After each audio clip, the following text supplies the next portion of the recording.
فکر و خبر پر دیکھیے ملکی اور عالمی احوال سے جڑی 20 اہم اور خاص خبریں۔ شہریت قانون کے خلاف ملک کو یکجٹ ہوتا دیکھ بی جے پی بوکھلاہٹ کا شکار ہو گئی ہے۔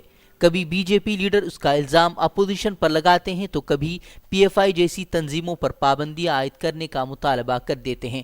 اب یو پی بی جے پی صدر سوتنتر دیو نے ایک متنازع بیان دیا ہے۔ انہوں نے سی اے اے کی مخالفت کرنے پر اکھلیش یادو کو پاکستان جا کر 1 مہینہ گزارنے کی صلاح دی ہے۔ انہوں نے کہا کہ انہیں سی اے اے قانون کو پڑھنا چاہیے۔ مرکزی وزیر جے کشن ریڈی نے صاف کر دیا ہے کہ کسی طرح کی مخالفت کا سرکار پر کوئی اثر نہیں ہوگا اور کسی بھی صورت دباؤ میں آ کر سی اے اے قانون واپس نہیں لیا جائے گا۔ انہوں نے سی اے اے کو ملک اور انسانیت کے حق میں اٹھایا گیا قدم قرار دیا ہے۔ یاد رہے کہ سی اے اے کے خلاف مظاہرہ کر رہے تقریباً 30 ہندوستانی نوجوان اس قانون کی بھینٹ چڑھ گئے ہیں، جبکہ ہزاروں کے خلاف مقدمہ درج کیا گیا ہے۔ جبکہ یو پی اور دہلی پولیس نے ہندوستان کی بڑی یونیورسٹیوں میں جو ظالمانہ کارروائی کی ہے وہ پوری دنیا کے سامنے ہے۔ گزشتہ روز جموں کشمیر میں ایس ایم ایس سروس بحالی کا اعلان کیا گیا تھا، لیکن اعلان کے باوجود کشمیریوں میں کافی غصے کی لہر ہے۔ لوگوں کا کہنا ہے کہ صرف بی ایس این ایل سم کارڈز میں ایس ایم ایس سروس بحال کر دی گئی ہے، جبکہ دوسری نجی مواصلاتی کمپنیوں کی خدمات بحال نہیں ہوئی۔ کہا جا رہا ہے کہ بی ایس این ایل صارفین کی تعداد 5 یا 6% ہی رہے گی۔ نوجوانوں کا کہنا ہے کہ حکومت نے سال کا آغاز ہی جھوٹ کے ساتھ کیا ہے۔ 12 بجے سے شروع ہوگا، وہ بھی ابھی نہیں ہوا۔ یہ سب ایسے ہی جھوٹے وعدے دیے جا رہے ہیں۔ ہم چاہتے ہیں کہ گورنمنٹ جلد از جلد سب کچھ صحیح کرے، یہاں پر انٹرنیٹ خدمات بحال کرے تاکہ اسٹوڈنٹس اور سفر نہ کرے۔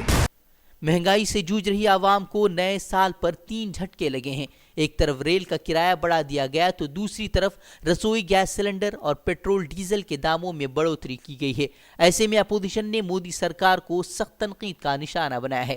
کانگریس نے کہا کہ سرکار نے دام بڑھا کر عوام کے ساتھ ناانصافی کی ہے۔ انہوں نے کہا کہ نئے سال پر حکومت کو بے روزگاری سے متاثر لوگوں کا درد کم کرنے اور بدحال معیشت میں بہتری لانے کے لیے قدم اٹھانے چاہیے تھے، لیکن حکومت عام آدمی کو مزید دھکا دے دیا ہے جو ناقابل برداشت ہے۔ بھارت سرکار سے امید کرتے ہیں کہ بار بار جو آپ عام جنتا کی جیب پہ وار کر رہے ہیں اس کو بند کریں، کیونکہ یہ غریب ورودھی نیتیاں ہیں۔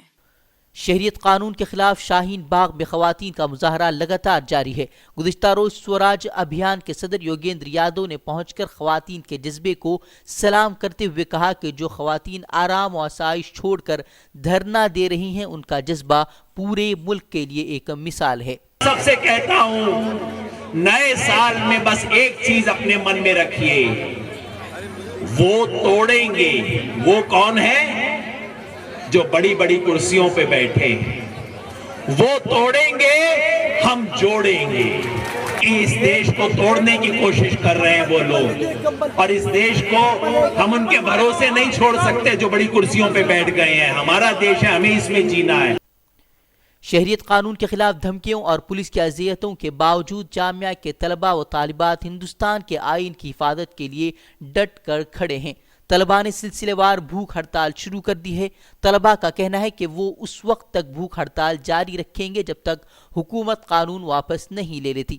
انہوں نے حکومت سے مظاہرے کے دوران ہوئی اموات کی غیر جانبدارانہ جانچ کا بھی مطالبہ کیا ہے۔ مرکزی وزیر گری راج سنگھ نے ایک اور متنازع بیان دیا ہے۔ انہوں نے کہا کہ ودیش میں پڑھنے والے ہندو بچوں کو سنسکار نہیں دیے جا رہے، اس لیے وہ گائے کا گوشت کھا رہے ہیں۔ انہوں نے کہا کہ بچے اسکولوں میں پڑھ کر کلکٹر بن جاتے ہیں لیکن سنسکار نہیں سیکھتے، اس لیے اسکولوں میں گیتا کا پاٹھ شروع کرنے کی بھی انہوں نے مانگ کی ہے۔ ودیش میں ہمارے بیٹے آئی آئی ٹی کر کے جاتا ہے تو 10 میں سے ادھکتر بچے گو مانس بھکشن کر لیتے ہیں، کیونکہ میں نے سنسکار نہیں دیا، میں نے سنسکرتی نہیں دی کہ اسکولوں میں بھی اب ایک اشلوک گیتا کا پاٹھ ہو۔